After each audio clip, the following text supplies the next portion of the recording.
Bismillahirrahmanirrahim. Assalamualaikum warahmatullahi wabarakatuh. Innal hamdalillah nahmaduhu wa nasta'inuhu wa nastaghfiruh wa na'udzu billahi min shururi anfusina wa min sayyiati a'malina. May yahdihillahu fala mudilla lahu wa may yudlil fala hadiya lahu. أشهد أن لا إله إلا الله وحده لا شريك له وأشهد أن محمدا عبده ورسوله لا نبي ولا رسول بعد أما بعد رب اشرح لي صدري ويسر لي أمري واحلل عقدة من لساني يفقهوا قولي اللهم علمنا ما ينفعنا وانفعنا بما علمتنا وذكرنا ما نسينا وما جهلنا وزدنا علما وفقها وعملا. Alhamdulillah, segala puji bagi Allah yang dengan nikmat dan taufiknya Allah mudahkan kita untuk menjalankan salat subuh secara berjamaah dan setelahnya kita lanjutkan dengan bermajelis bersama. Yang semoga majelis ini adalah majelis yang Allah datangkan dalamnya rahmat dan ketenangan. Rasulullah SAW bersabda, dan tidaklah ada suatu kaum yang mereka duduk di salah satu rumah-rumah Allah, dan tidaklah ada suatu kaum yang mereka berkumpul di salah satu rumah-rumah Allah, itulah masjid. Kemudian mereka mempelajari firman-Nya, melainkan Allah turunkan rahmat kepada mereka, Allah berikan ketenangan kepadanya, dan Allah jadikan para malaikat menghadiri mereka. Sebagaimana hadis yang lainnya juga, sesungguhnya Allah Subhanahu wa ta'ala memiliki malaikat-malaikat sayyahin. Allah memiliki para malaikat-malaikat yang Allah sifati dengan sayyahin, yang mereka senantiasa mengembara. Apa tujuannya dia mengembara? Yaltamisuna majalis dzikr, mencari-cari majelis ilmu. Dan jika mereka mendapatinya, maka mereka saling memanggil di antara malaikat, halumu ila bu'yatikum, kesinilah sejenak duduk bersama-sama yang kau cari. Maka ketika para malaikat duduk bersama dalam majelis tersebut, Allah menanyakan dan Allah lebih tahu apa yang mereka cari. Ketika mereka berkumpul dalam majelis ilmu, para malaikat mengatakan, sesungguhnya mereka menginginkan surga darimu ya Rabb. Maka Allah mengatakan, Fahal ra'auha, apakah mereka yang bermajelis ilmu sudah pernah melihat surga? Belum. Maka Allah mengatakan, mereka belum melihat surga saja sudah melakukan usaha yang luar biasa. Bagaimana seandainya mereka melihat surga? Kemudian mereka kembali, kenapa mereka bermajelis ilmu? Para malaikat mengatakan, sesungguhnya mereka takut akan neraka. Maka Allah mengatakan, fahal ra'auha, apakah mereka sudah pernah melihat neraka? Qalu la, mereka berkata tidak. Bagaimana sekiranya mereka sudah pernah melihat neraka? Maka mengatakan, sungguh aku telah berikan ampunan kepada mereka.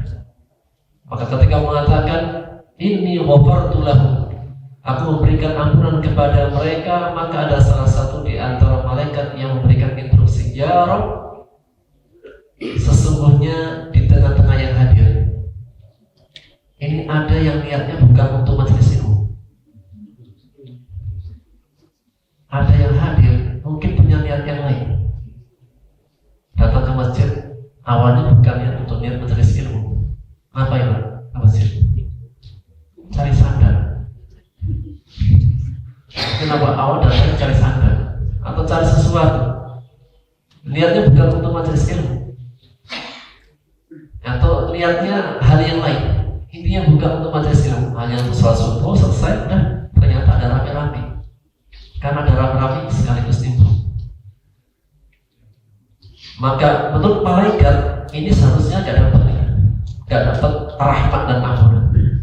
Tapi Allah mengatakan, la haula qaumun la yashqa bihi jalisuhum.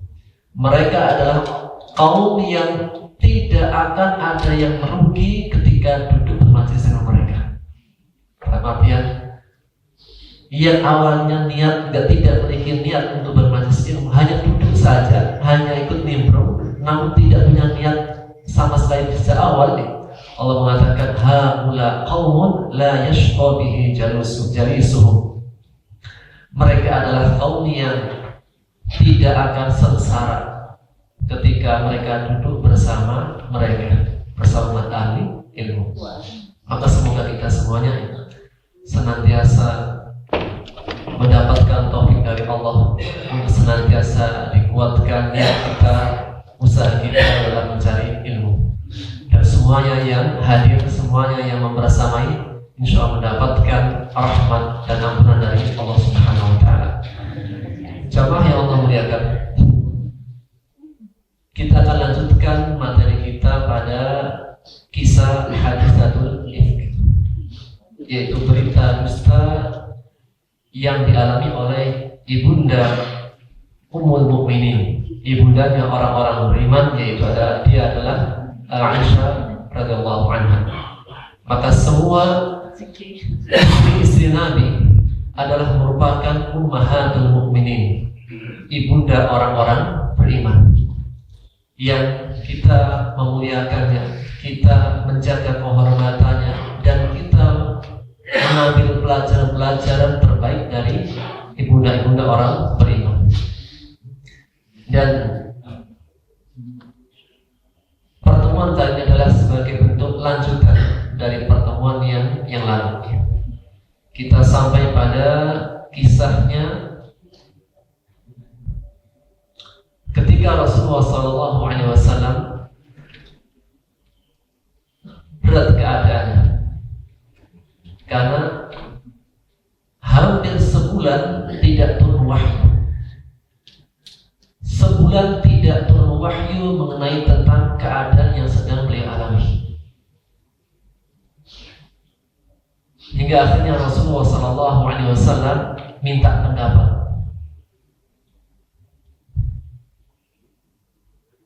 Minta pendapat di antara orang-orang terdekat dari beliau.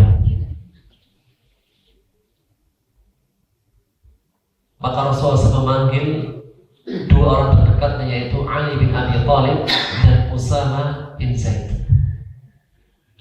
Ali bin Abi Thalib sepupu Rasulullah SAW. Usama bin Zaid hibbun Nabi, itu kecintaan Nabi, kecintaan Nabi SAW, yaitu Usama bin Zaid. Ketika tidak turun kepadanya wahyu, maka Rasulullah SAW meminta pendapat. Dan di antara anjuran bagi seseorang ketika bingung atau ketika tidak tahu sesuatu dengan jelas, atau dalam segala halnya, yaitu minta pendapat. Allah menegaskan wasyawirhum fil amr. Ajaklah mereka bermusyawarah, itu minta pendapat. Jadi ketika kita tidak tahu atau ketika kita bingung memutuskan ini atau itu, maka di antara hadis Nabi, petunjuk Nabi SAW juga berdasarkan perintah Allah adalah mengajak bermusyawarah. Maka bermusyawarah adalah perintah Allah dan juga petunjuk Nabi dalam segala halnya. Dan Rasulullah SAW sering kali minta pendapat. Bahkan terkadang dia sudah punya pendapatnya, tapi masih ngajak sharing kita pendapat. Mungkin ada pendapat yang lain yang lebih utama. Ini Nabi Muhammad SAW sekelas Nabi masih mengajak untuk bermusyawarah. Dan dalam kisah yang banyak, dalam perang Badar, dalam perang Uhud,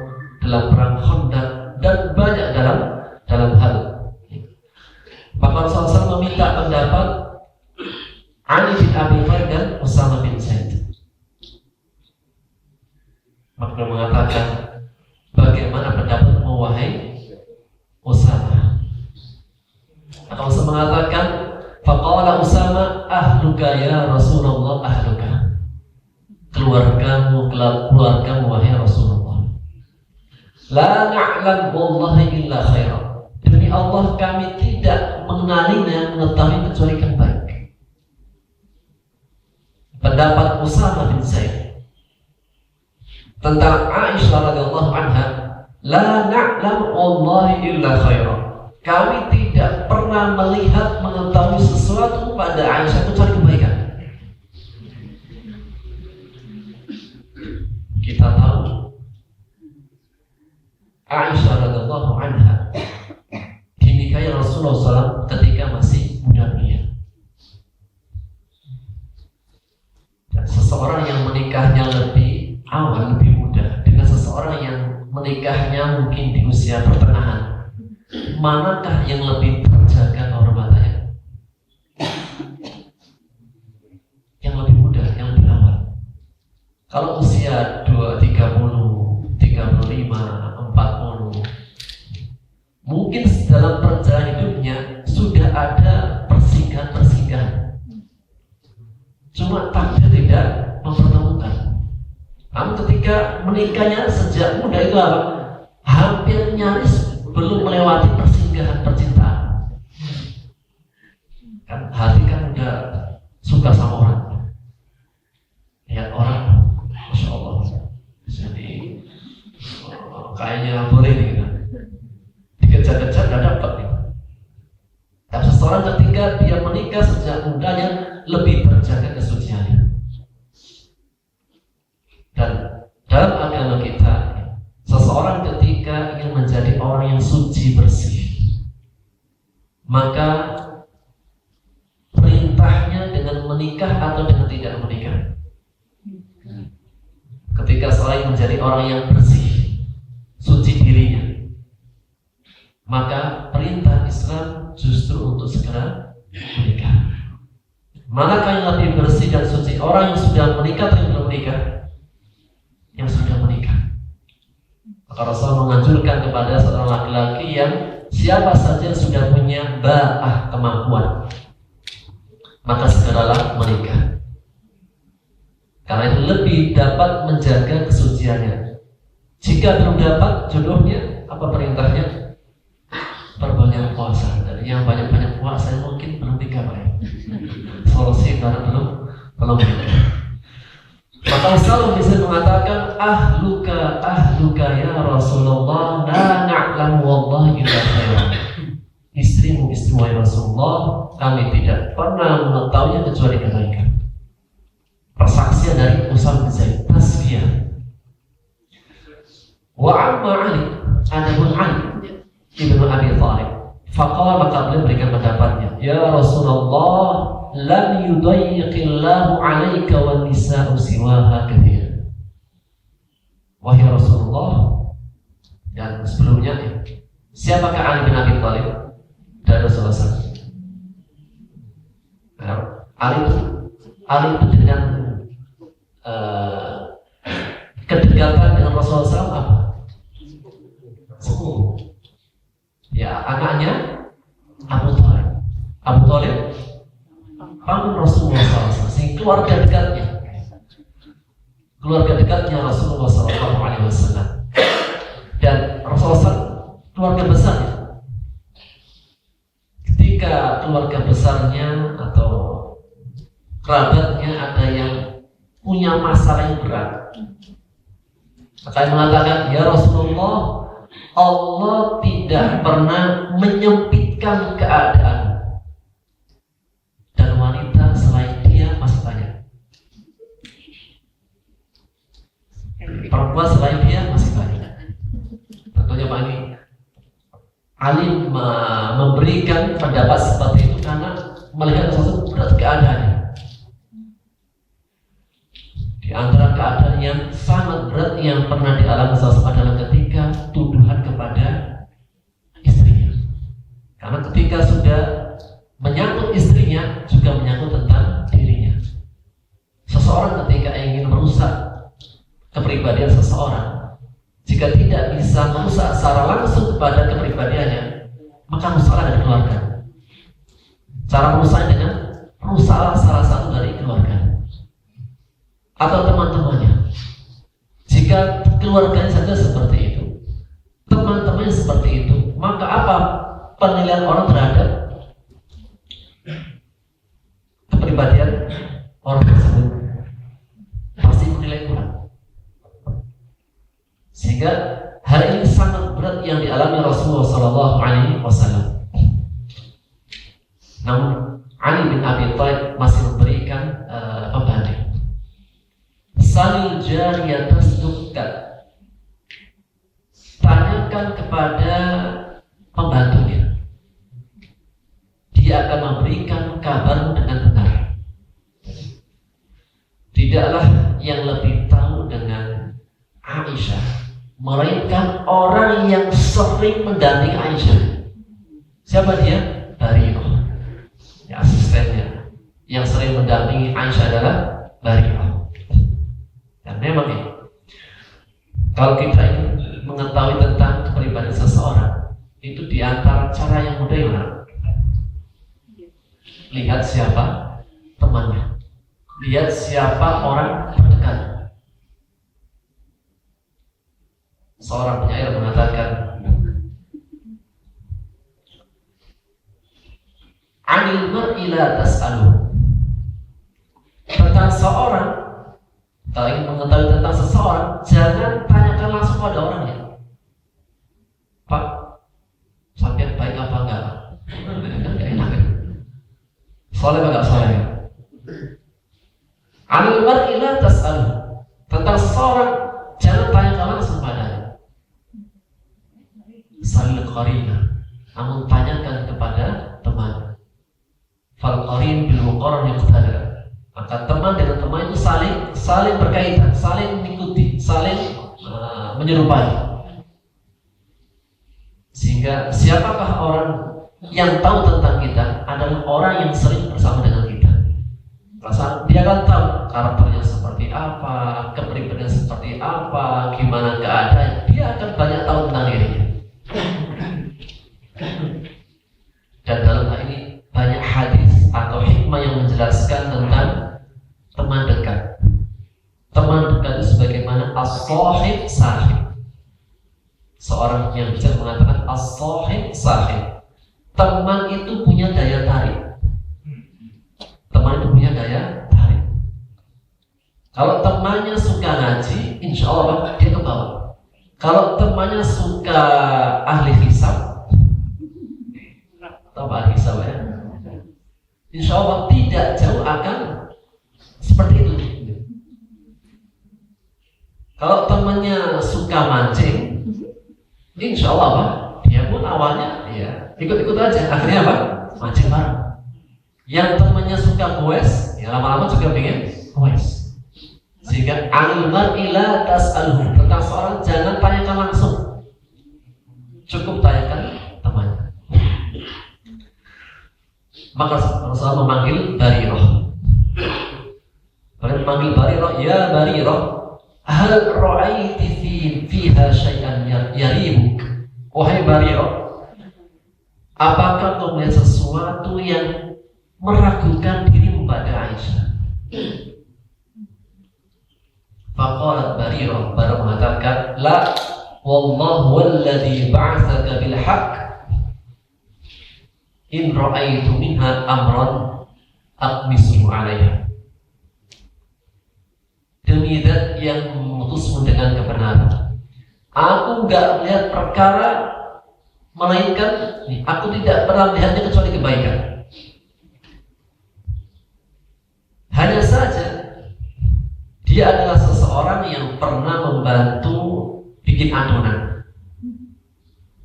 Ketika bikin adonan, tamanu al-ajin, dia sampai tertidur. Keluarganya bikin adonan, bantu bikin adonan, ternyata apa? Tertidur. Sampai tak tidajun pada kulhu, datang hewan peliharaannya, atau dalam riwayat disebutkan yaitu domba atau kambing kecil. Dan domba kalau kambing peliharaannya, karena dia tertidur sampai kambing ini makan daripada adonannya. Namanya masih kecil, perempuan masih kan diajak bikin sesuatu malah tidur gitu kan. Rasul mengatakan, adapun tentang itu semua orang bisa terjadi. Sesuatu yang tidak tercela. Sesuatu yang tidak tercela. Setelahnya Rasulullah SAW berdiri di tengah para sahabatnya, kemudian naik ke atas mimbar. Faqama Rasulullah SAW, beliau berdiri kemudian naik di atas mimbar bertanya, Man ya'duruni?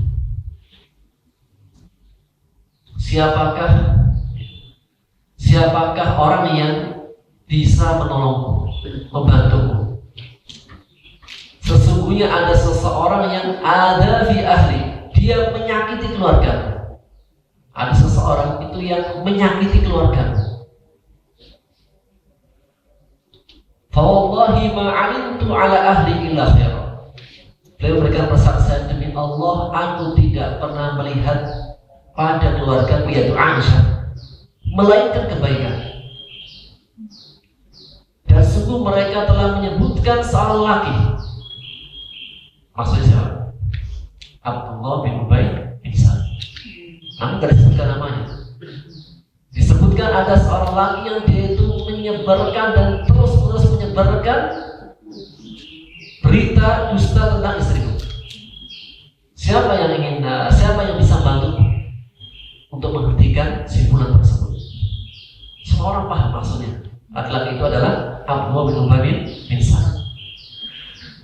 Dan sungguh mereka telah menyebutkan nama seorang laki yang berbuat sesuatu kepada keluargamu. Maksudnya adalah Sofwan bin Mu'attal. Jadi Aisyah dituduh berzina dengan Sofwan bin Mu'attal. Maka menyebutkan, sesungguhnya mereka menyebutkan laki-laki yang telah berbuat dengan istri. Dan beliau memberikan persaksian. Dan tidaklah Sofwan bin Mu'attal datang ke rumahku, melainkan aku pasti bersamanya. Ketika dia bertamu datang ke rumahku, itu enggak pernah sendirian. Pasti apa? Aku membersamainya. Aku bersamanya. Maka tiba-tiba bangkitlah dengan amarahnya, yaitu Sa'ad bin Mu'adz. Sa'ad bin Mu'adz adalah ketua suku dari kabilah Aus. Dia mengatakan, ya Rasulullah, wallahi a'duruk. Wahai Rasulullah, sungguh demi Allah, aku akan membantumu. Aku akan menolongmu. Aku akan menghentikan dia dari perkataannya yang tidak baik. Jika dia dari kabilah Aus, darabna unuqah. Jika dia dari kabilah Aus, kami akan tepas lehernya. Sa'ad bin Mu'adz dari kabilah Aus. Namun jika dia dari saudara kami Khazraj, maka kami tunggu perintahmu, dan jika kamu sudah merintahkan, kami akan jalankan perintah. Jika engkau sudah merintahkan untuk memberikan pelajaran kepada dia, yaitu Abdullah bin Ubay bin Salul, kami akan jalankan. Maka berkata Sa'ad bin Ubadah, yaitu suku kepala sukunya Khazraj, demi Allah, wahai Sa'ad bin Mu'adz, engkau tidak akan melakukan hal itu, dan engkau tidak akan bisa melakukan hal itu. Seandainya dia dari suku, dari kabilah, engkau pasti tidak mengatakan hal demikian. Kata Aisyah bahwasanya Sa'ad bin Ubadah, dia adalah orang yang soleh, namun beliau bagaimanapun bisa tersulut dengan ihtamalatul hamiyah. Jadi tersulut dengan keadaan fanatisme terhadap suku. Orang Arab itu apa? Sangat kuat kesukuannya. Jadi ta'assub terhadap kabilah suku itu sangat kuat. orang itu banyak suku dan kabilah, dan sisi ta'asubnya, fanatisme terhadap suku sangat kuat. Dan Aus dan Khazraj ini pernah berperang 40 tahun tidak pernah bersaudara tenang bersamanya. Sebabnya karena satu, pacuan kuda. Jadi karena lomba pacuan kuda, nggak tahu siapa yang menang, siapa yang kalah, berantem Pak. Mungkin ya, lomba apa gitu kan, antara dua blok gitu kan, kemudian tawuran. Ada gitu ya. Lomba, nggak tahu lomba apa, misalnya lomba apa yang bikin tawuran. Lomba apa gitu kan, ujung-ujungnya tawuran. Demikian juga pernah terjadi pada Aus dan Khazraj. Pernah lomba kuda, jurinya agak susah menentukan mana yang kalah, mana yang menang. Akhirnya berantem tawuran sampai 40 tahun. Dan saling bunuh-bunuh di antara mereka. Sampai Allah hadirkan Rasulullah di kota Madinah, kemudian dipersaudaraan. Namun ketika di peristiwa hadisatul ifki, keadaan itu masih muncul. Kadang fanatisme terhadap suku dan golongan masih muncul. Maka dia yahtamalat sulhamiyah, kata Aisyah, dia adalah orang yang soleh. Namun apa? Pada saat pembelaan terhadap Abdullah bin Salul, karena Abdullah bin Salul dari Khazraj, maka dia mengatakan, demi Allah, wahai Sa'ad bin Mu'adz, engkau tidak akan bisa melakukannya. Seandainya dia dari golonganmu, engkau pasti tidak melakukan hal itu. Kata Sa'ad bin Mu'adz, ya, jika dia dari kami, ya Rasul, dari Aus, kami tempat sehari-hari. Sampai terjadilah saling angkat suara antara kabilah Aus dan Khazraj.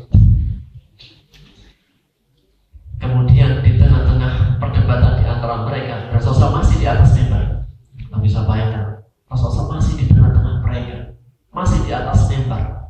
Sampai berdiri seorang yang bernama Usaid bin Khudair. Usaid bin Khudair mengatakan, "Kadzabta qadusta wahai Sa'ad bin Ubadah. Demi Allah kami akan membunuhnya.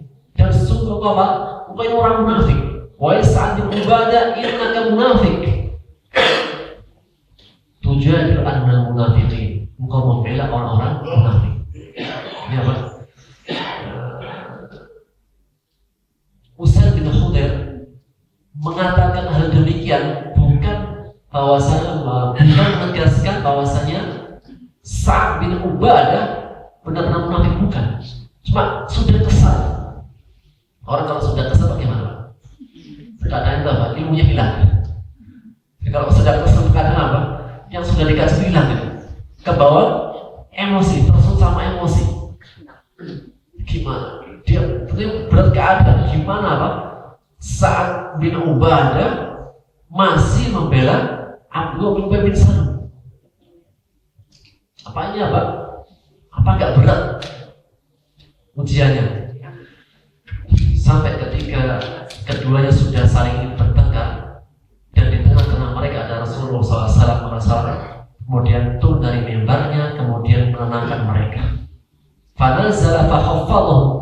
Rasulullah turun dari mimbar, kemudian menenangkan mereka dan menjaga mereka terdiam.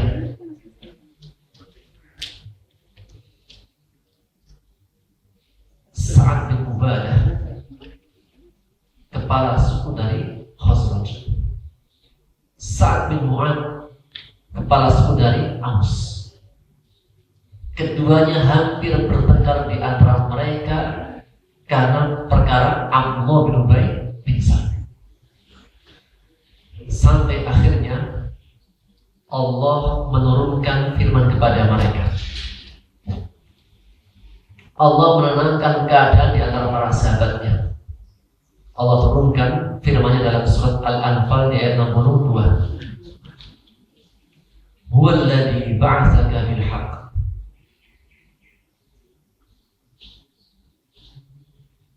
Huwallazi ayyadaka bi nasrihi wa bil mu'minin. Dialah Allah yang telah menguatkanmu wahai Muhammad dengan pertolongannya dan orang-orang beriman. Al-Anfal ayat 62 dan seterusnya. Dialah Allah yang telah menguatkanmu wahai Muhammad dengan pertolongan Allah, pertolongannya dan orang-orang beriman. Maksud ini ayat Rasulullah SAW ketika datang di kota Madinah itu disambut oleh Ahlu Madinah atau yang disebut dengan Al-Ansar. Disambut, dan tidak hanya disambut, ditolong, diberikan segalanya yang dibutuhkan. Di penyambutan yang luar biasa dari Al-Ansar. Bahkan semua harta yang bisa diberikan kepada Muhajirin. Dan bahkan dengan hadirnya Rasulullah SAW, pertikaian di antara Ahlu Madinah itu selesai. Seperti apa Pak? Hebatnya kepribadian Rasulullah SAW. Datang beliau itu semua jadi orang bersatu. Tentunya Pak, ini tidak tiba-tiba, pasti ada sebab-sebab yang menjadikan persatuan di antara hati-hati. Artinya apa? Yang dulunya berperang selama 40 tahun karena sebenarnya masalah pacuan kuda. Kemudian apa? Pertikaian antara suku dan kabilah yang sangat kuat. Ketika hadir Rasulullah SAW itu menyatukan semuanya. Yang Allah mengatakan, Allah yang telah menguatkan wahai Muhammad binasri dengan pertolongan darinya. Wabil mu'minin, dan pertolongan Allah lewat orang-orang beriman. Rasulullah SAW didukung dakwahnya, dikuatkan itu dengan orang-orang beriman.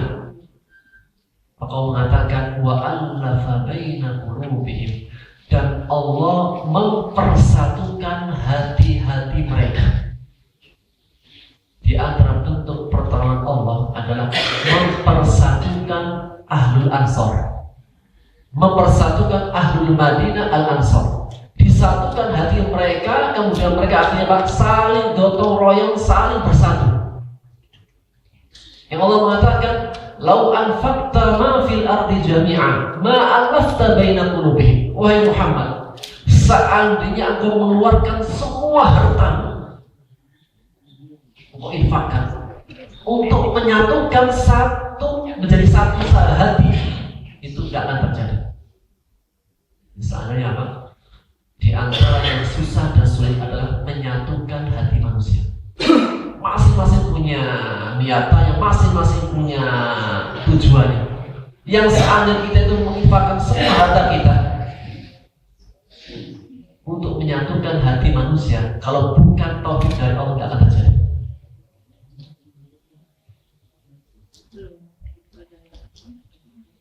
Apakah kalau ada harta pasti bisa bersatu? Ada ayat.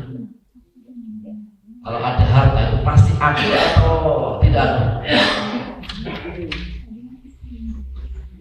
Orang berantem, udah kita kasih uang ya, bersatu ya, kita kasih sesuatu bersatu ya. Itu kalau bukan taufik dari Allah, sebanyak apapun harta yang kita kasihkan, kita infakkan untuk menyatukan, gak akan terjadi. Namun Allah yang menyatukan hati orang-orang Ansar Al-Madinah. Allah mengatakan, walakin Allah allafa bainahum. Akan tapi Allah lah yang menyatukan hati-hati mereka. Dengan iman dan Islamnya semuanya menjadi sama. Yang awalnya kesukuannya, kemudian strata sosialnya, kemudian kelas-kelas di antara manusia, itu tidak bisa dihindarkan. Sampai datang iman dan Islam, kemudian semua dijadikan bersaudara. Ada di antara manusia itu kan masih membagi kelas-kelas lain. Kelas atas, kelas bawah, menengah, kelas bawah. Yang darahnya biru, gaulnya sama darahnya biru. Yang darahnya masih merah, Pak, minggir dulu, Pak. Masih ada kelas-kelasnya. Yang circle kantoran, ya, kantoran. Yang kalian biasa minggir dulu, Mas. Jadi masih apa? Kelas-kelasan. Tapi ketika datang Islam, ketika ketika iman sudah masuk, ketika sudah di tengah-tengah mereka, semuanya jadi semua dipersaudarakan. Dan itu tidak sebatas hanya lisan. Sampai dalam perkara syariat ritual ditunjukkan hal itu. Ketika Allah berfirman dalam surat Al-Hujurat, innamal mu'minuna ikhwah, sesungguhnya orang-orang beriman saudara. Itu secara apa? Khobariyah. Namun secara ritual dalam syariat, ritual syariat apa Pak yang membuktikan bahwasanya apa? Menyamakan di antara manusia. Apa sebenarnya? Ritual syariat apa yang membuktikan bahwasanya Islam itu apa? Mempersaudarakan, menyamakan. Sholat. Sampai nanti sholat jamaah, artinya sholat berjamaah, bareng-bareng. Semua menghadap kemana? Kiblat. Softnya sama rata. Ketika imamnya rukuk, ya rukuk. Sujud, ya sujud. Sampai apa? Ketika belum sholat, imamnya ngasih arahan. Apa arahannya? Sufufakum, rapat lurus. Dalam hadis yang lain harus mengatakan la tusawwuna sufufakum aw la takhtalifu qulubukum. Kalian tidak menyamaratakan, merapatkan barisan-barisan kalian dalam shaf saat sholat. Jika tidak, dikhawatirkan akan bercerai-berai hati-hati kalian. Jadi apa? Jika shafnya itu gak lurus, gak rapat, tidak disamaratakan, gak saling mendekat, khawatir setan masuk, nanti apa? Merusak di antara hati-hati kalian sehingga bercerai-berai. Sehingga dinamakan sholat berjamaah. Nah, kalau ke masjid Pak itu bawahnya ada bareng, bersaudara. Jangan sampai habis selesai sholat di luar berantem. Jadi ya, kalau sebatas berjamaah di masjid, di luar berantem, berarti apa? Ini baru membatasi agama di masjid. Jamaah itu tidak hanya di masjid, namun apa? Ruhnya masjid dibawa ke keluar. Sebagaimana ketika di masjid berjamaah, di luar juga harus berjamaah. Jangan sampai di masjid berjamaah, di luar tidak berjamaah. Maka kehadiran Rasulullah SAW menyatukan para sahabat. Dan kita bisa perhatikan hampir semua syariat Allah itu menyatukan. Sholat, zakat, puasa. Zakat jelas diambil hartanya orang kaya dikasih fakir miskin. Biar ada kedekatan di antara mereka. Puasa menyatukan. Syariat puasa menyatukan atau tidak? Iya. Semua orang akhirnya berpuasa sehingga orang itu merasakan namanya haus dan lapar. Beginilah keadaannya orang yang miskin, orang yang nggak punya harta. Jika mereka nggak ada yang dimakan dan minum, sehingga dari sanalah muncul emosi sosial timbul. Siapa orang yang bisa merasakan rasanya di orang miskin? Siapakah orang yang bisa merasakan bagaimana beratnya orang miskin? Orang yang pernah merasakan jadi orang miskin. Sehingga lewat syariat puasa dirasakan, ini rasanya. Oleh karena kalau kita pahami dari syariat puasa, selesai puasa 29 atau 30 hari, apa syariatnya? Selesai puasa ngapain? Selesai 29 30 hari. Langsung bareng saja ya. Malamnya apa? Malamnya? Takbiran. Ngapain takbiran? Kalau zakat, fitrah fitri, sebagai jawaban fitrah. zakat fitri. Wajib setiap orang mengeluarkan zakat fitri sebagai bentuk rasa syukur nikmat. Apa tujuannya? Setelah selesai puasa menjadi orang dermawan. Sudah merasakan rasanya dia orang miskin, maka setelah apa? Engkau berbagi. Ini Pak, syariat yang mengajarkan kita itu hidup berjamaah, saling berbagi. Allah menegaskan aqimus shalah wa atuz zakah. Dirikanlah salat, tunaikan zakat. Selesai salat ngapain, Pak? Selesai salat ngapain? Jadi orang dermawan. Sehingga banyak syariat yang mengajarkan kita untuk saling berjamaah, untuk saling mengenal satu sama yang lain. Kembali kepada hadisnya. Setelah Rasulullah SAW sudah menenangkan di antara mereka, Aisyah mengatakan, maka sepanjang hari-hariku aku menangis. Sampai tamisan beliau Aisyah radhiyallahu ta'ala anha ketika di puncak-puncaknya menangis 2 malam sehari. Sampai orang tua itu mengira Aisyah ini kalau gak berhenti akan meninggal karena tangisan.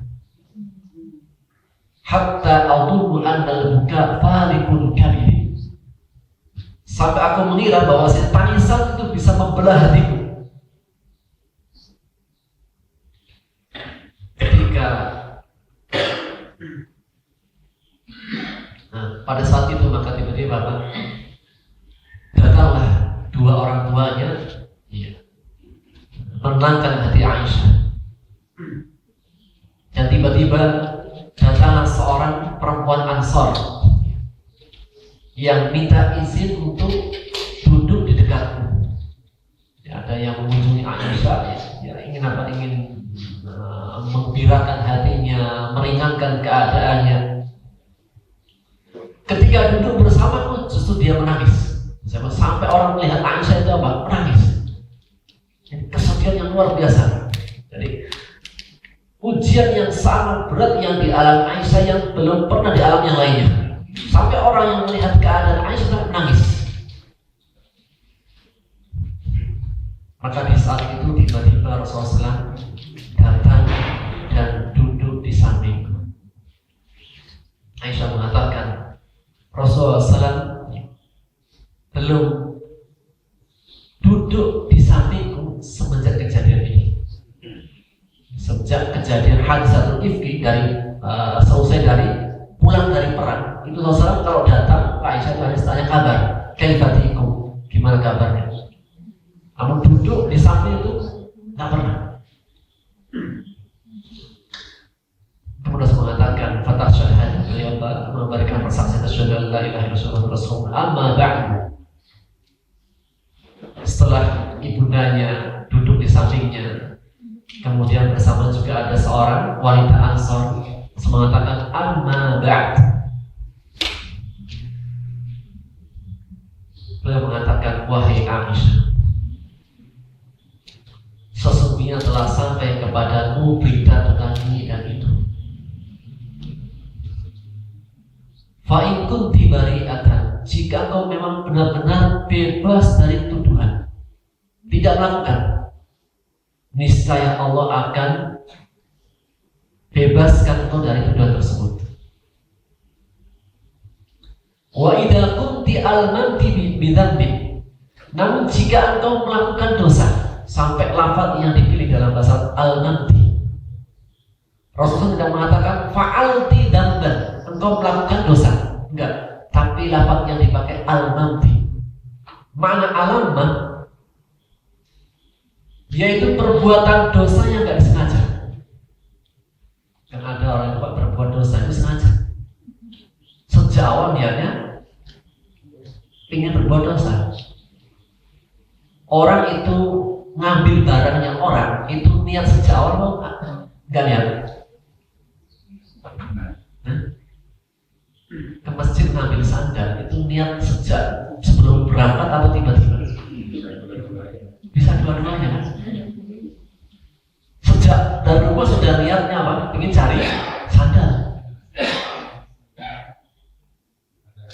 Dan benar ada sandalnya, akhirnya mengambil. Ada yang niatnya ke masjid, tiba-tiba pas mau keluar, kok ada sandal bagus gitu kan? Belum ada orangnya, diambil. Jadi ada apa? Mungkin orang itu berbuat dosa itu awalnya tidak ada niatan, cuma ada kesempatan jatuh. Dan ada Bang Nabi ya, waspada apa? Kejahatan apa? Kejahatan terjadi bukan hanya karena ada niat pelaku, namun terkadang karena ada kesempatan. Waspada. Gak ada kemasannya gak salah. Orang mengatakan idza al-namti bidzambin, jika engkau wahai Aisyah melakukan dosa yang nggak sengaja, namun terjatuh, maka fastaghfirillah, minta ampun kepada Allah dan bertobat selesai. Seorang hamba ketika dia mengakui dosanya, bertobat, Allah terima tobatnya. Kata Rasulullah, jika engkau bersih dari tuduhan, Allah yang akan membela-mu, Allah yang akan membebaskan. Jika engkau berbuat dosa, udah mengakui, selesai, tobat. Sejak itu kata Aisyah, langsung apa? Kering kelopak mata, air mataku langsung kering. Aku tidak pernah mendengarkan Rasulullah langsung apa tentang hal ini. Ketika mendengarkan tentang hal informasi tersebut, langsung apa? Qala sadam'i, air mataku mengering, sampai aku tidak merasakan seakan-akan ada air mata. Kemudian berkata kepada ibuku, wahai ibuku, wahai abi, pada ayahku, wahai abi, coba respon perkataan Rasulullah. Siapa? Katakan sesuatu kepada Rasulullah sebagai pembelaan. Maka Abu mengatakan, wallahi ma adri ma aqul. Wahai anakku, aku tidak tahu apa yang harus saya katakan kepada Rasulullah. Kemudian saya mengatakan, wahai ummi, ajibi ani Rasulullah. Coba respon perkataan Rasulullah. Jawab perkataan Rasulullah atas namaku. Saya bela aku. Katakan bahwa saya aku tidak melakukan. Maka ibunya mengatakan, wallahi ma adri ma aqul. Wahai anakku, demi Allah, aku pun nggak tahu apa yang harus saya katakan kepada Rasulullah. Tidak. Aisyah merasakan apa? Bapaknya nggak bisa merespon membela, ibunya nggak bisa merespon membela. Kenapa? Karena haibah. Atau kedua orang tuanya nggak bisa bicara karena sama Rasulullah gitu. Dan keadaan masih multabis, masih tidak diketahui, masih samar, masih meskipun semua yakin bahwa saya nggak mungkin Aisyah melakukan hal demikian, namun tidak bisa menyampaikan secara lisan. Secara hati menyatakan nggak mungkin Aisyah melakukan hal demikian, namun secara lisan itu terkadang tidak bisa tersampaikan. Secara hati dibatin, secara lisan itu nggak bisa diungkapkan. Maka Aisyah mengatakan, demi Allah, di puncak masalah seperti ini, dan dia mengatakan saat itu aku masih kecil, masih seorang gadisnya masih kecil. Dia mengatakan, wallahi, demi Allah, sesungguhnya aku tidak mendapati permisalan antara diriku dan diri kalian, melainkan permisalan seperti apa yang terjadi pada Nabi Yusuf. Jadi beliau mengatakan ingin menyebut namanya Nabi Yakub, nama agak susah, karena masih kecil dan dia nggak banyak membaca Al-Quran. Dia mengatakan la aqra katsiran. Dulu ketika aku masih kecil aku nggak banyak baca, maksud menghafal Quran. Hanya saja aku mengingat perkataan Bapak Yusuf, yaitu Nabi Yakub alaihissalam. Ujian berat itu pernah menimpa keluarganya Yakub. Nabi Yakub alaihissalam punya 11 anak. 11 anak yang semua anak-anaknya itu berdusta, godain bapaknya, ngerjain kita. Bapaknya dikerjain sama anaknya. Punya 11 anak, 9 orang itu ngerjain bapaknya.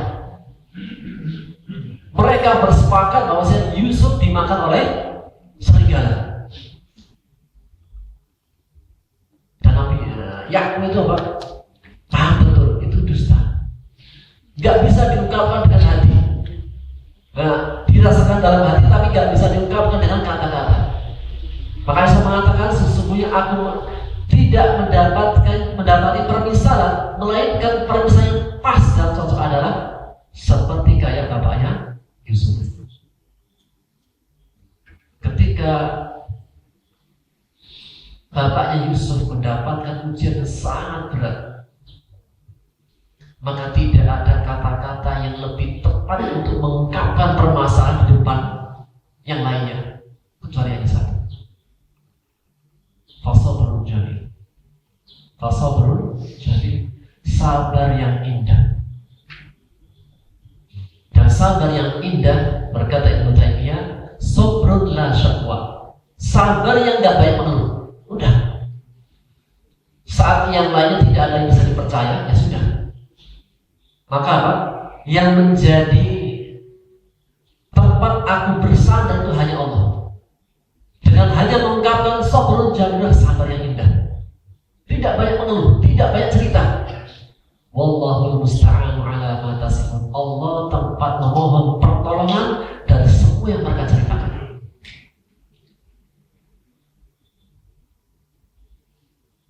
Aisyah mengatakan, jika aku menyatakan bahwasanya aku tidak melakukan dan Allah tahu aku tidak melakukan, kalian tuh masih tidak percaya. Dan jika aku mengakui itu dusta terhadap diriku, aku mendustakan diriku, dan Allah Maha tahu,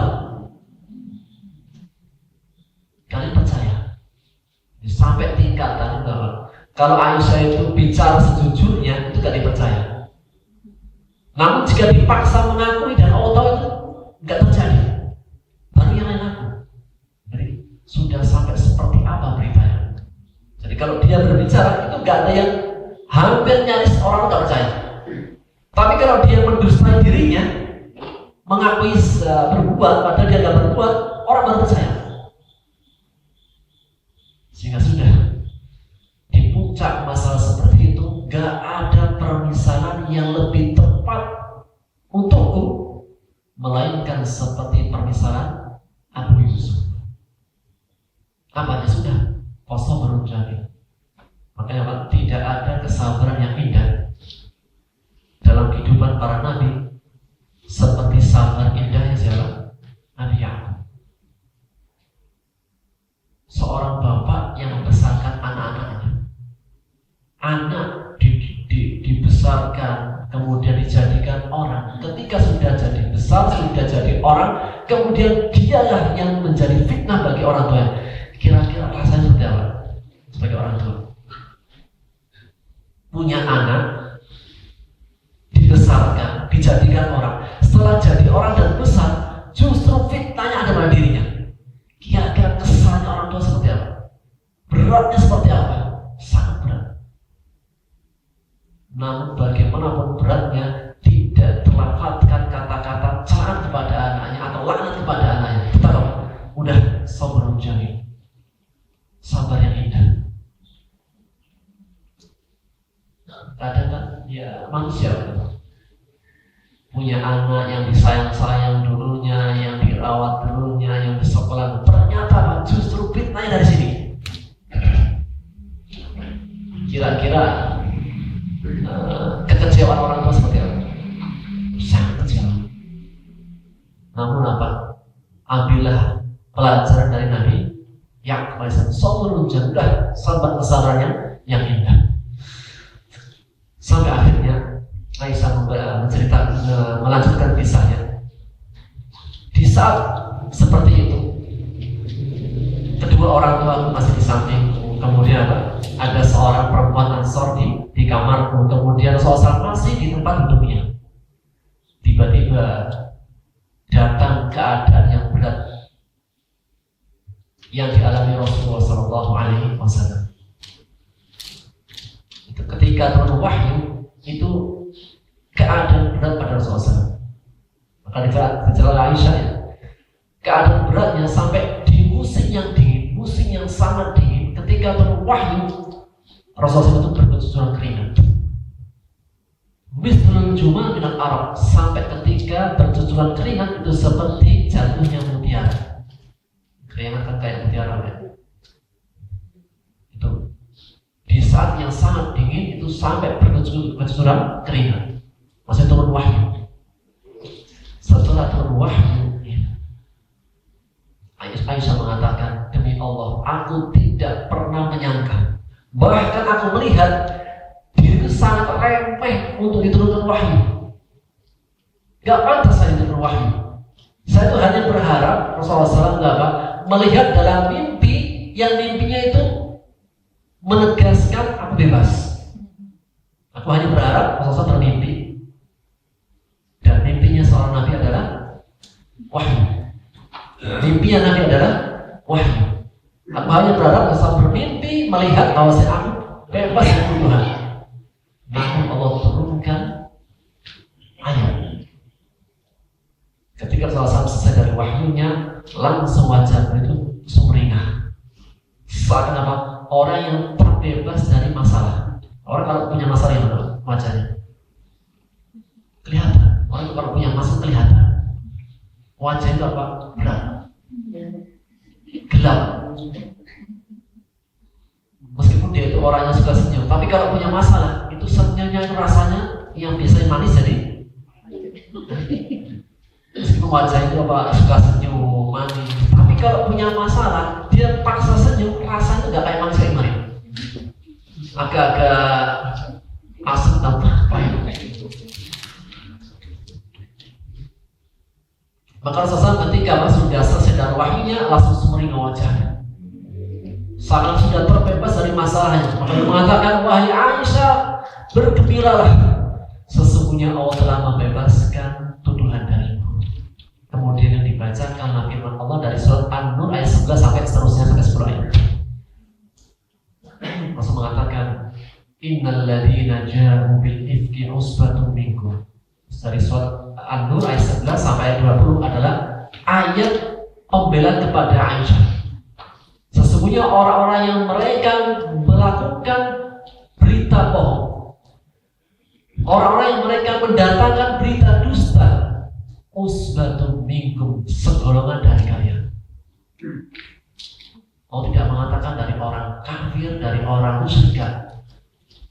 Sesungguhnya yang mereka menyebarkan berita dusta justru orang sebagian dari kalian sendiri. Maka yang menyebarkan berita dusta itu sesungguhnya pada 4 orang. Yang pertama adalah Abdullah bin Ubay bin Salul, dedekotnya orang munafik. Yang kedua Mistah bin Usasa, dalam kisah yang pertama ketika Aisyah keluar untuk qada'ul hajah ditemani oleh Ummu Mistah. Ummu Mistah adalah apa? Kerabatnya Abu Bakar. Maka anaknya adalah Mistah bin Usasa. Dan Mistah bin Usasa pernah ikut Ramadan bersama sama dan kerabatnya Abu Bakar. Yang kedua Hasan bin Sabit, seorang penyair. Yang ketiga Hamna bintu Jahsh, saudarinya Zainab bintu Jahsh. Zainab bintu Jahsh adalah istri Nabi. Salah satu istri Nabi adalah Zainab bintu Jahsh. Saudarinya Zainab ikut termakan fitnah menyebarkan berita dusta. Kita bisa bayangkan. Yang menyebarkan pertama siapa?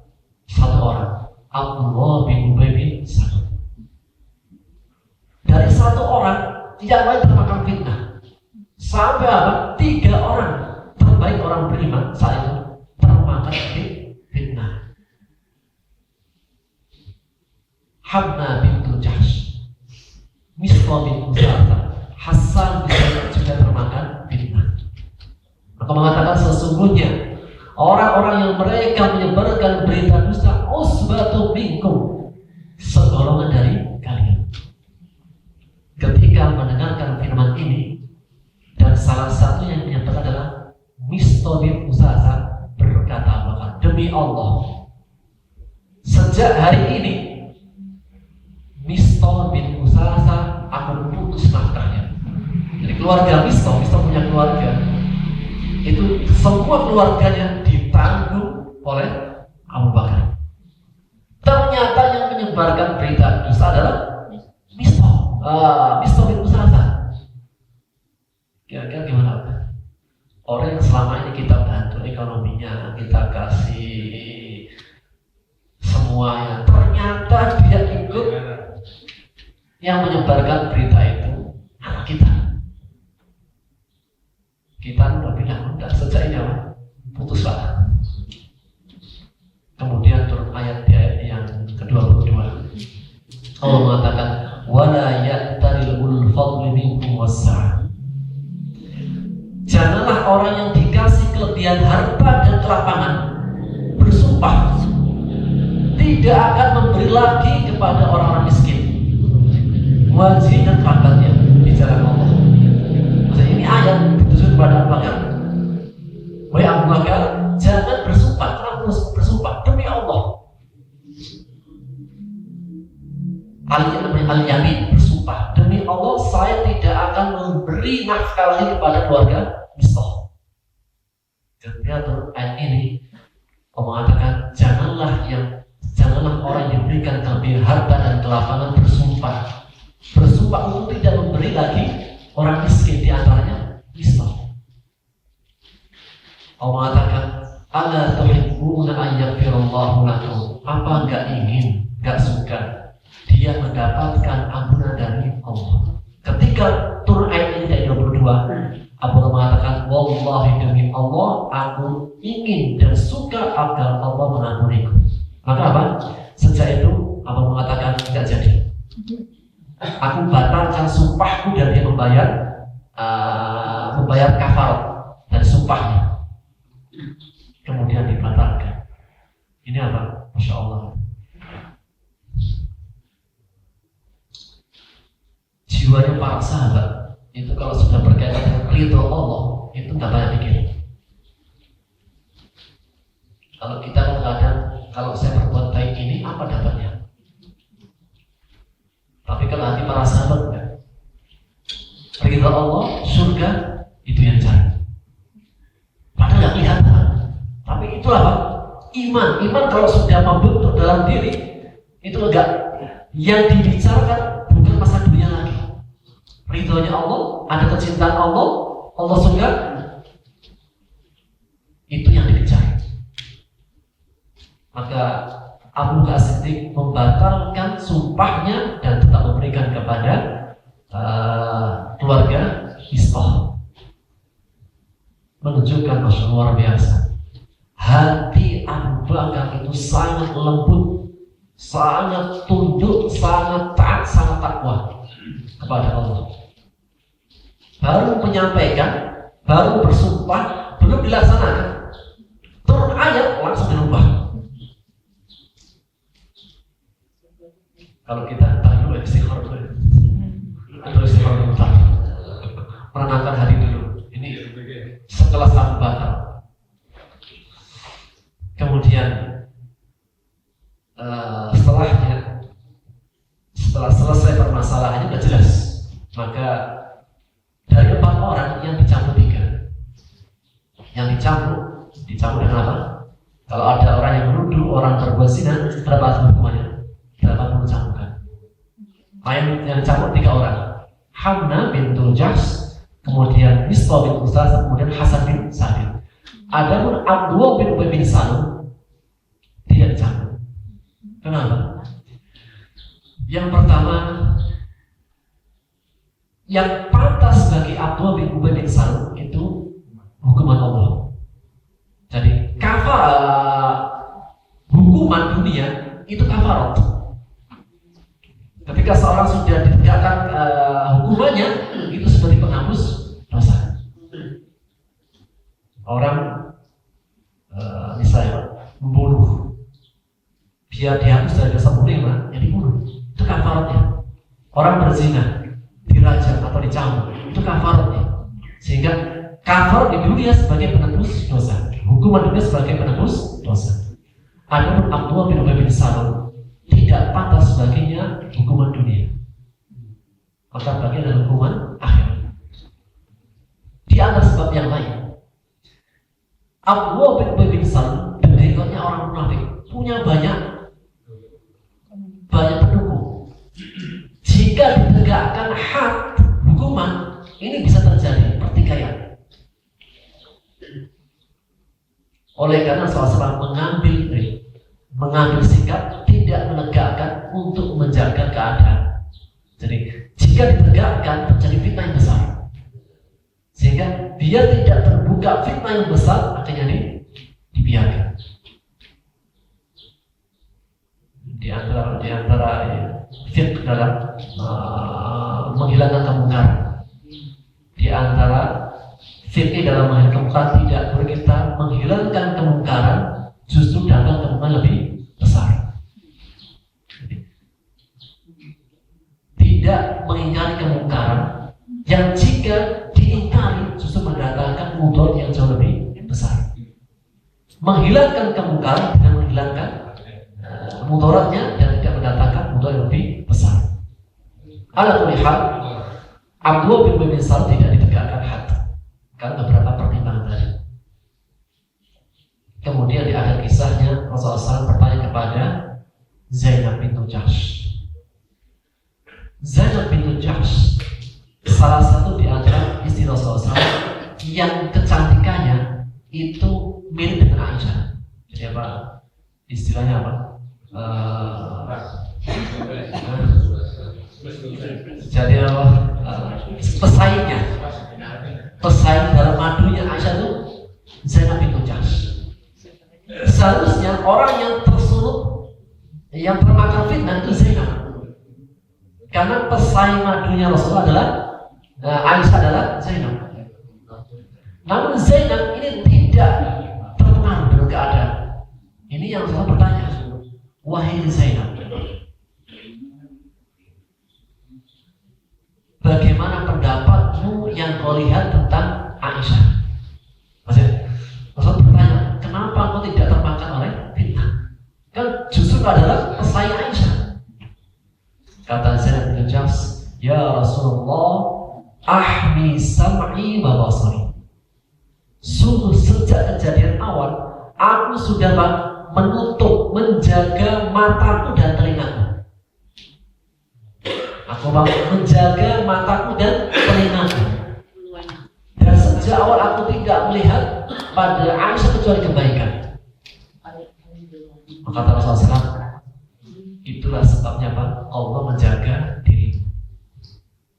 Seharusnya secara penilaian hukum sosial, suasana, engkau bisa terbawa. Namun kenapa engkau bisa gak terjatuh? Saat yang lain terjatuh, engkau gak terjatuh. Karena aku menjaga mataku dan penglihatan. Jadi berita itu setiap hari berapa banyak berita Pak yang kita bisa dapat dari media sosial? Berapa banyak? YouTube, Facebook, kemudian kalau kita ikuti berita-berita yang lain, sangat banyak. Namun orang mukmin yang baik jiwanya, ketika mendengarkan perkataan yang banyak, itu diambil yang paling bagus. Dan jika dia bisa mengambil sikap seperti ini, Allah mengatakan Allah akan kasih petunjuk bimbingan. Kalau bukan karena bimbingan dari Allah, kita itu mungkin terjatuh. Allah mengatakan dalam An-Nur ayat 21, walaula fadlullahi 'alaikum wa rahmatuhu ma zaka minkum ahadun abada. Kalau bukan karena karunia dan rahmat Allah, enggak ada seorang pun yang bersih dari kita. Bisa terjatuh, bisa berbuat salah. Namun Allah kasih petunjuk bagi siapa yang menghendaki. Maka di antara Allah mengatakan dalam surah Az-Zumar ayat 18, alladzina yastami'una al-qawla, orang-orang yang mendengarkan perkataan, informasi secara umum banyak sekali. Namun apa sikapnya? Fayattabi'una ahsan, dia mengikuti, mengambil yang paling baik. Ulaika alladzina hadahumullah, mereka itulah orang-orang yang Allah kasih petunjuk. Jadi, jika kita mendapatkan bimbingan dari Allah, salah satu caranya apa? Yattabi'una ahsana, ambil itu yang paling baik. Namanya berita itu kita pasti mendengarkan banyak berita. Kita buka Facebook, Instagram, WhatsApp, Twitter dan lain sebagainya. Namun orang mukmin yang baik yattabi'una ahsana, mengambil yang paling baik saja. Atas dasar itu Allah berikan petunjuk kepadaku, bimbingan kepadaku, dan Allah mengatakan wa ulaika hum ulul albab. Mereka itulah orang-orang ulul albab, orang-orang yang punya akalnya sempurna. Siapakah orang yang paling akalnya sempurna? Yang disebut ulul albab, orang-orang yang jika mendengarkan banyak informasi itu dari akalnya semuanya. Hanya cukup mendengar iya, tapi apa? Fayattabi'una ahsan, mengambil yang paling baik. Atas dasar itu Allah berikan bimbingan dan Allah nyatakan mereka adalah orang-orang ulul albab. Wallahu a'lam bishawab. Karena waktunya sudah melewati banyak beberapa menit, untuk faedah dan hikmahnya kita akan bahas insyaallah taala di pertemuan yang akan datang jika memudahkan. Cukup. Nah, kita cukupkan. Allah taala bishawab. Kita akhiri dengan penutupan majelis. Subhanallah wa bihamdika.